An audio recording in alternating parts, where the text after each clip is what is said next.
गेल्या 2 दिवसांपासून नाशिक जिल्ह्यातील नाशिक, त्र्यंबकेश्वर, इगतपुरी या तालुक्यांमध्ये मुसळधार पाऊस होत आहे. त्याच्यामुळे आता गोदावरी नदीला जे तर ते पूरजन्य परिस्थिती निर्माण झालेली आहे. आपण पाहू शकतात की मी आता नाशिकच्या निफाड तालुक्यातील चांदोरी या ठिकाणी आलेला असून या ठिकाणी गोदावरी नदीने जे तर ते आपलं नदी पात्र या ठिकाणी सोडल्याचं चित्र पाहायला मिळत आहे. आणि या ठिकाणी जर बघितलं तर अनेक हेमाडपंथीय मंदिरं जे तर ते या ठिकाणी पुराच्या पाण्यामध्ये बुडलेले आहेत.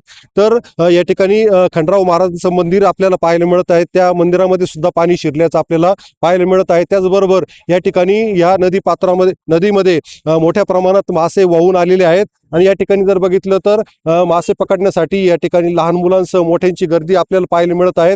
त्याचबरोबर या ठिकाणी सायखेडा पोलीस स्टेशनचे पोलीस कर्मचारी सुद्धा आलेले आपल्याला पाहायला मिळत आहेत. आणि या लोकांना बाहेर काढतानाचे चित्र आपल्याला या ठिकाणी पाहायला मिळत आहेत. मात्र एकीकडे प्रशासनाकडून सतर्कतेचा इशारा देण्यात आलेला आहे. नदी पात्रात पूर असताना जाऊ नये. मात्र या ठिकाणी चांदोरी या ठिकाणी लहान मुलांसह मोठे सुद्धा मासे पकडण्यासाठी आपल्याला गर्दी करताना चित्र पाहायला मिळत आहेत. उमेश पारिक, टी व्ही 9 मराठी, चांदोरी, नाशिक.